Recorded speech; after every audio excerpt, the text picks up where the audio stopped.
just real in general, and you've probably seen it in the press release information if you have. In this lab, we focus on the driver and how the driver performs in certain situations, either how they interact with the vehicle or how they interact with the driving environment.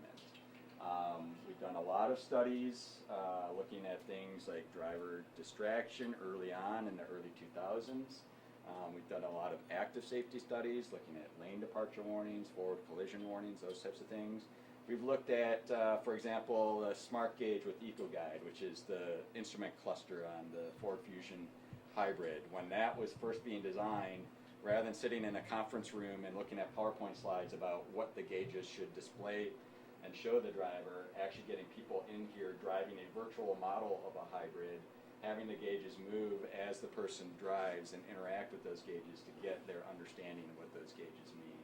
So it really is about focusing on driver performance, driver interaction with essentially what's the area called human-machine interaction or human-machine interface. And we study males, females, looking at gender, age, experience in driving, all those types of things. So rather than just focusing on a very specific segment, which we could if we needed to, but in this lab we're interested in looking at driver performance across all these different dimensions. Okay? So with that, there are two people that are interested in going for a drive. There's one. I'll take the first two. So, all right. So, capability we have here. Although I've talked about some of the limitations, we haven't been limited for the studies that we wanted to conduct by any of the motion here, and it worked really well for us. Some people ask, why do you need motion, right?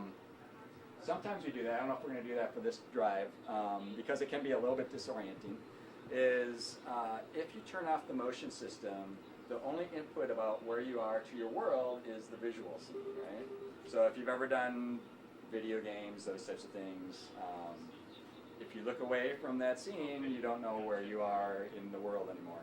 Same thing happens here. If we turn the motion system off, if you have a large visual display, what can happen is your brain says, I'm seeing a lot of visual motion here, but I'm not feeling it, and so your brain gets that distance.